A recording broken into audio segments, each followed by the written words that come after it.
말에 이 현란함에 당해낼 재간이 없었을까요? 장윤미 변호사님. 네, 일단 한 50대 여성 이야기인데요. 이 50대 여성이 한 남성에게 접근을 합니다. 내가 맞선을 좀 자리를 주선해 보겠다. 그런데 소개해줄 여성이 직업도 아주 번듯한 이 간호사다. 그러면서 사진까지 제시를 합니다. 이게 바로 2018년 1월에 있었던 일인데요. 네. 사진을 보고 직업이 마음에 들었던 이 남성은요. 해당 여성을 소개해달라고 했는데 이게 바로 사기의 시작이었습니다. 네. 뭔가 여성이 마음에 들어서 맞선을 그냥 맞선 나갈게요 했는데 이게 사기 시작.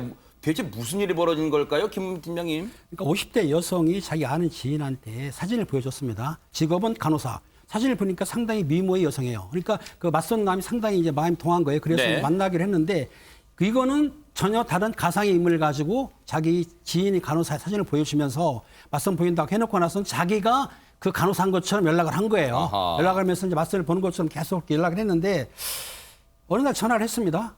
해가지고 사실 맞선을 나가서 보고 싶은데 네. 친척 할아버지가 병원에 입원해 있는데 병원비가 부족하다. 그러니까 병원비를 좀 붙여주면 어떻습니까? 라고 해서 병원을 받았어요. 네. 요거는 가장 결혼 빙자에서 가장 정통적이고 기본적인 사기 수법이거든요. 아하. 그런데 뭔가 저렇게 소개팅에 나가게 될 예정대로라면 소개팅에 나가는 여성인 척 행세를 하면서 지금 친척 할아버지 병원비가 없어요. 돈 좀 빌려주시면 안 될까요? 누가 빌려줘요? 그런데 최재범 교수님. 근데 줬어요. 진짜요? 네. 그러니까 아마 사진이 뭐 모르겠어요. 사진이 엄청 그냥 아름다운 여성인지 모르겠지만 이 네. 남성분 같은 경우에 그 말에 속아서 지금 말씀하신 것처럼 일단 백부 되시는 분이 교통사고를 당했다. 네. 그러니까 교통사고 당해서 치료비가 필요하다 그래서 300만 원을 요청하니까 또 보냈습니다. 네. 그리고 나서 백부가 결국 돌아가셨다. 하하. 장례 비용이 필요하다 그래서 또 100만 원을 보냈어요. 네. 그리고 이 이제 위패를 모실 사찰에 모셔야 되는데 그 비용이 필요하다 그래서 또 200만 원 보냈어요. 아하. 총 이렇게 해서 27회에 걸쳐서 얼마를 보낸 줄 아십니까? 5,980만 원, 거의 6천만 원 가량을 돈. 보냈어요. 네. 한 번도 만나지 않은 여성에게 물론 그 실체도 없는 거죠, 결국은. 실체도 없는 여성한테 이 많은 돈을 보낸 걸 보면 아마도 그 사진이 결정적인 역할을 하지 않았을까 하는 생각이 듭니다. 그런데 이 여성의 사기 수법은 점입 가경으로 치닫습니다. 최정아 기자님, 무속인까지 속아 넘어갔다고요? 사실 믿을 수 없는 이야기가 벌어진 거죠. 이번에는 무속인까지 속이게 됩니다. 한 무속인에게 돌아가신 나의 아버지를 위해서 초를 피우고 싶은데 내가 당장 부동산이 압류가 돼서 당신에게 줄 돈이 없다라고 얘기를 하는 거예요. 그러면서 내가 이 대출을 받아서 이 상속받은 유산에 대한 부분을 당신에게 나눠줄 수가 있을 것 같다. 지금은 나중에 돈을 줄 수 있을 것 같은데 초를 켜달라. 이런 식으로 2회에 걸쳐서 무려 155만 원을 뜯어냈다고 합니다. 아니 근데 정말 아이러니합니다. 최재범 교수님, 네. 우리가 뭐 드라마나 영화 보면 무속인이 40대까지는 결혼 못하게 해서 45세가 돼야 결혼할 수 있어. 남의 미래는 잘도 점쳐주잖아요. 근데 자신의 지금 앞날을 코앞을 지금 점 못 친 거예요. 그러니까요. 그렇게 보이네요. 그러니까 무속인이 지금 저렇게 속았다고 하면 사실은 이제 무속인 나름대로 어떤 방법을 통해서 미래를 볼 수 있을 텐데 대체적으로 보니까 이제 본인의 미래는 못 보신 것 같아요. 그러다 보니까 결국은 이 여성이 거짓말에 속아서 돈을 또 보내는 거 아니겠어요? 그래서 모르겠습니다. 이분이 어떤 정도의 어떤 무속인으로서 역할을 하고 있는지 모르겠지만 네. 이번 사안을 보면 결국 본인도 본인의 미래를 보지 못하는 상황이었다 이렇게 볼 수 있을 것 같습니다. 그런데 더 어처구니없는 게 이 무속인만 속인 게 아니라 또 하나의 사건이 또 있습니다. 장윤미 변호사님. 네, 말 그대로 이 사기 행각이 습성을 보였다고 할 수 있는데요. 또 나중에는 정말 젓갈이 먹고 싶었나 봅니다. 젓갈 업체에 전화를 해서요. 내가 지금 병원에 어쩔 수 없이 지금 입원 중이다. 근데 너무 입맛이 없어서 그러니까 젓갈을 좀 보내달라. 그럼 내가 퇴원하고 돈을 바로 붙여주겠다. 라고 이렇게 업체에 이야기를 해가지고요. 실제로 이 업체가 김치, 젓갈 이런 15만 원어치 상당의 음식을 보냅니다. 그런데 입원한 것도 거짓말이었고 당연히 15만 원어치의 음식을 받고도 입을 싹 씻어버렸습니다. 박성배 변호사님, 저는 이 사기 행각을 벌인 여성의 한번 전화 통화를 한번 해보고 싶어요. 얼마나 현란한 말솜씨를 하길래 주변에 죄다 속아 넘어갑니까? 사건이 벌어지고 나면 저런 말에 왜 속지 싶은 생각이 들지만 막상 피해자들은 깜빡 속을 수밖에 없다고 호소들을 하는데 재판부는 이 여성에게 징역 5월에 실형을 선고합니다. 이 여성이 이 사건들뿐만 아니라 동정 전과가 상당수 있었습니다. 아. 거기다 재산 범죄임에도 불구하고 피해자 한 명을 제외하고는 피해자들과 합의를 하지 못했고 가장 큰 피해를 입은 B 씨의 피해액도 4천만 원이 넘는다. 즉 회복하지 못하고 남은 피해액이 4천만 원이 넘기 때문에 실형 선고는 불가피하다고 판시를 합니다. 그렇지만 네. 법정 구속은 하지 않았습니다. 아니 실형 선고는 불가피한데 법정 구속은 하지 않는다. 이건 무슨 경우입니까, 장윤민 변호사님? 네, 상당히 좀 이례적인 경우긴 합니다. 왜냐하면 실형을 선고하면 법원으로서는 이게 도주 우려가 좀 높아진다라고 판단을 해가지고요. 구속에 이제 하나에 해당하는 사유에 이제 해당한다고 볼 여지가 상당히 높아집니다. 그렇기 때문에 이제 예외적이긴 한데 원칙적으로는 이게 법원에서 판결이 있었다고 해서 형이 확정된 건 아니기 때문에 바로 이제 구속을 하는 것이 오히려 피고인의 방어권에 이제 저해가 된다라는 의견이 있는 것도 사실입니다. 이 재판부 같은 경우도 피해자들과의 합의를 위해서 법정 구속은 좀 연기를 하겠다는 취지로 이야기한 게 피고인의 이익을 위해서라기보다는 피해자들의 피해 변제를 위해 애쓰라는 하나의 선고를 한 거라고 그럴 보시면 수 됩니다. 있겠네요. 오히려 피해자분들의 이익을 좀 더 이 구속보다는 피해자들의 이익을 좀 더 위했다 이런 생각도 듭니다. 얼마 전에 의붓 엄마가 아이를 정말 가방에 가둬서 숨지게 만든 그 분노가 치미는 사건 전해드린 지가 엊그제 같은데 또 이런 일이 벌어졌습니다. 영상 만나보시고 이어가 보도록 하겠습니다. 한 여성이요, 아이를 데리고 가게 하나 들어왔어요. 그런데 아이는 두리번 거리고 안절부절 못합니다. 근데 차림새가 행색이 좀 남루해요. 초라합니다. 여기저기 가게 하나 돌아다니는데 저 아이가 지금 앞서 신발을 좀 혹시 보실 수 있으면 보세요. 이 옷도 그렇게 깔끔하지는 않고 아이가 지금 보세요. 신발이 되게 크죠? 자기 신발이 아니고 저게 성인용 슬리퍼입니다. 슬리퍼를 신고 있는 저 아이를 어떤 여성이 가게 안에 데리고 와서 경찰에 신고를 하게 되는데 보세요. 대체 전날 아이한테는 무슨 일이 있었던 걸까요? 박성배 변호사님. 지난달 29일 오후 6시 20분경 경남 창녕의 한 거리에서 온몸에 멍이 든 9세 여자아이가 배회를 하고 있었습니다. 한 시민이 이 여자아이를 우연히 발견했는데 온몸에 멍뿐만 아니라 자세히 살펴보니 머리에도 상처가 있고요. 그리고 아이고. 손가락 하나가 화상으로 심하게 훼손돼 있는 겁니다. 보시는 것처럼 잠옷 차림에 어른용 슬리퍼를 신고 있어서 어디선가 급하게 뛰어나온 듯한 모습이었죠. 시민이 곧바로 경찰에 신고를 했고 경찰도 한눈에 보기에도 상당히 심각한 상황이었다고 설명하고 있습니다. 아하, 저 아이가요.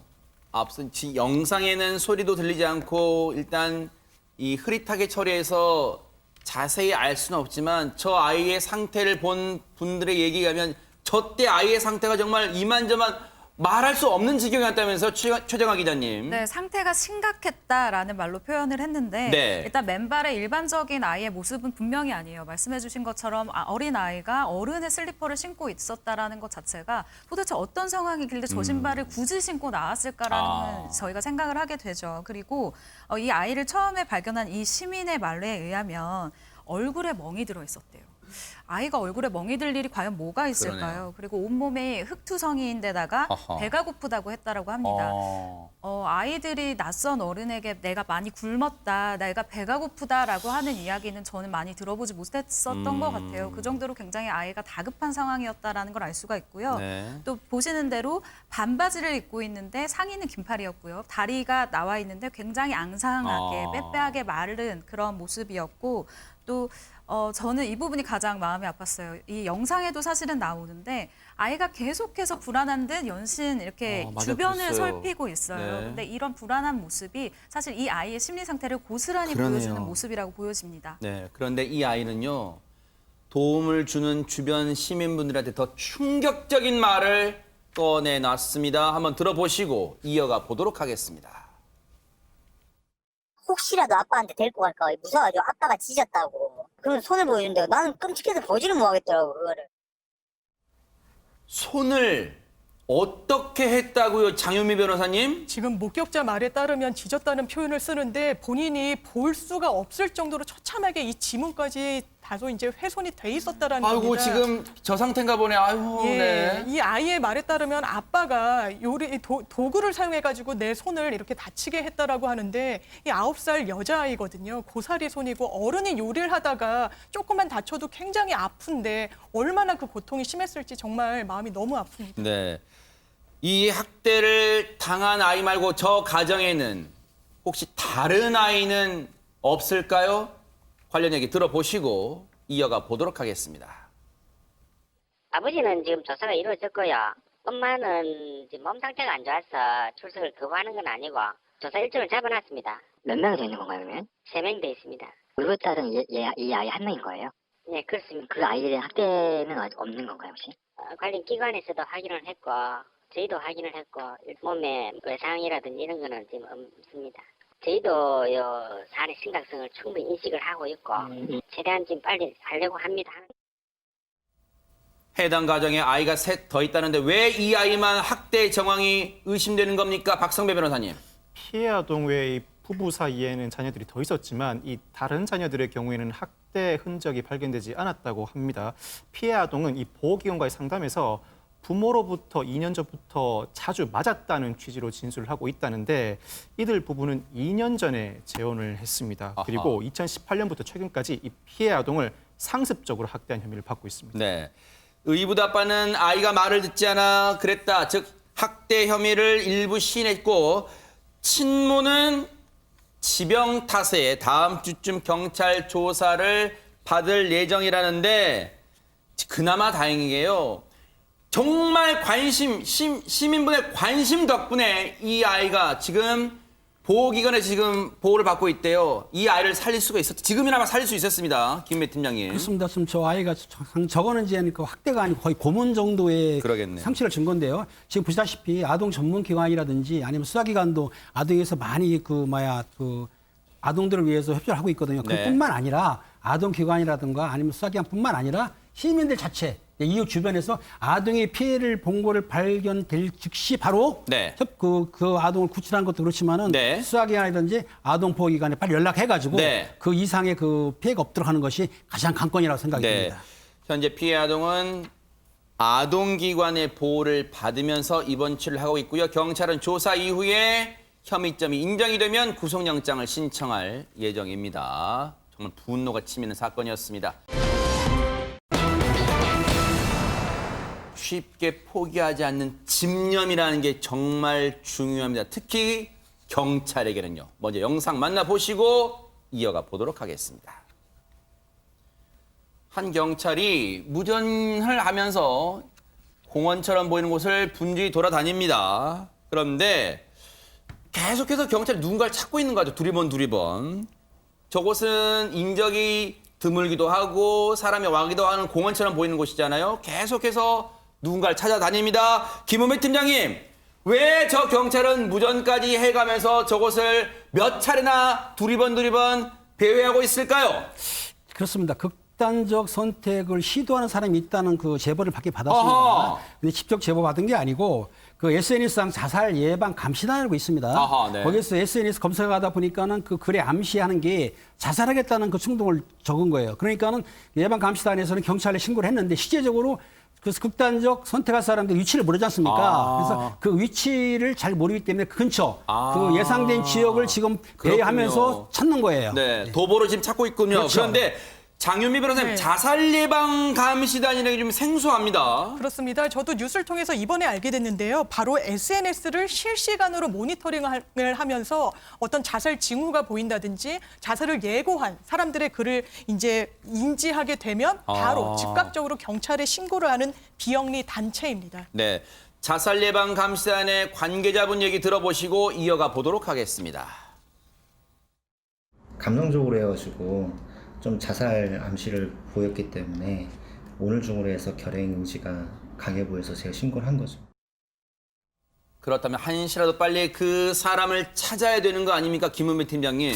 그렇습니다. 그 접수가 되자마자 한강 쪽으로 왜냐하면은 한강에서 많이 이제 투신을 하다 아유, 보니까 세상에. 한강 쪽에 관련되는 경찰서를 동원하게 되면 지구대나 파출소가 이렇게 움직이고 있는데 사실 가장 중요한 건 뭐냐면 그 극단적 선택한 사람들이 휴대폰이 있다고 한다면 네. 휴대폰 추적을 하는데 사실상 휴대폰 추적이 정확한 위치가 아니고 어느 정도 범위가 넓거든요. 네. 그러다 보니까 한강 일대를 혹시라도 그 극단적 선택한 사람 찾기 위해서 수색을 이렇게 쭉 돌아다니면서 했던 거예요. 아하. 그렇다면 한시라도 빨리 찾기 위해서는 박성배 변호사님 경찰들 간의 공조수사가 필요한 거 아니에요? 그렇습니다. 마포경찰서 용강지구대가 마포 일대를 수색하고 있던 그 시간에 최초로 112 신고가 접수됐던 서울 수서경찰서가 온라인 수색에 집중을 합니다. 즉 온라인 업체를 통해서 이 아이디 신원을 파악하고 휴대전화 위치를 파악하기에 이르는데 결국 아하. 경찰은 6시간여에 걸친 수색 끝에 마포대교에 있던 10대 청소년을 드디어 발견하게 됩니다. 세상에 마포대교에 있었답니다. 세상에 얼마나 진짜 다행이에요. 찾았어요. 정말 집념의 이 경찰분 얘기 들어보시고 이어가 보도록 하겠습니다. 저 개인적으로 이제 그 친구 SNS를 계속 모니터링을 했어요. 근데 이제 마포에 왔다는 게시물을 보고 이제 그 위치가 이제 마포역 부근으로 이제 현출이 돼서 마포역 쪽을 이제 계속 6시간 정도 수색하고 혹시나 마포대교 쪽으로는 가지 않았을까 해서 이제 마포대교 쪽에 이제 순찰차로 수색하던 중에 그냥 이제 부모님께 연락을 하니까 그냥 오늘 학원을 갔을 때 그날에 이제 옷 입은 색깔이라든지 그런 걸 말씀해 주시더라고요. 이제 옷을 확인해 보고 그 브랜드가 딱 보이던 순간에 아, 이 친구구나. 친구가 이제 고개를 숙이고 있는 것을 발견해서 그게 좀 대화로 설득하고 좀 이제 잘 구조하게 된 것 같습니다. 첫 번째 늦지 않아서 정말 감사하다는 생각이 들고 그다음에 안도감. 아 이제 정말 생명을 구했다는 안도감이 가장 컸죠. 최진봉 교수님 정말 그랬을 거예요. 딱 발견하고 나서 무사히 계셔 주셔서 감사합니다. 이런 말 절로 나왔을 것 같아요. 그럼요. 경찰 입장에서 얼마나 반가웠겠습니까? 저는 그런 생각이 들어요. 그리고 우리가 일반적으로 그냥 신고 들어와도 다른 일 바쁜 일 때문에 그냥 지나칠 수도 있잖아요. 그런데 저 아이가 위험한 상태에 빠졌다고 직감을 하고 SNS로 지속적으로 계속 쫓아가면서 아이를 찾기 위해서 노력하는 모습을 보면서 공원을 지금 몇 바퀴를 돌았잖아요. 그러니까요. 경찰의 저런 모습이 결국은 민중의 지팡이라고는 원래 취지를 잘 맞아요. 보여주는 거라는 생각이 들어요. 네. 저 아이 한 명을 살려내기 위해서 얼마나 많은 노력이 있었습니까? 저 경찰의 노력 때문에 그 아이도 맞아요. 살고 그 가족도 얼마나 큰 기쁨을 얻었겠습니까? 네. 부모 입장에서 아이가 만약에 잘못됐다고 생각해 보세요. 하늘이 무너지고 평생 동안 아이를 가슴에 묻고 살아야 되는데 저 경찰들이 열심히 6시간이나 아이를 맞아요. 쫓아다니며 찾으려고 노력했던 저 노력 때문에 결국 한 생명을 구해내는 좋은 일을 했다는 부분을 보면서 우리 경찰들 참 수고 많으셨고 그러니까요. 저런 모습을 하는 정말 묵묵히 본인의 임무를 잘하는 경찰들 때문에 네. 우리나라가 안전하게 잘 지켜지는 게 아닌가 하는 생각이 듭니다. 네. 서울 수서경찰서와 그리고 서울 마포경찰서 용강지구대 오세준 경장님, 최영구 경위님 정말 세상에 각박해도요. 이런 경찰분들 덕분에 우리가 희망을 안고 살아가는 것 같습니다. 정말로 감사를 드립니다. 고맙습니다.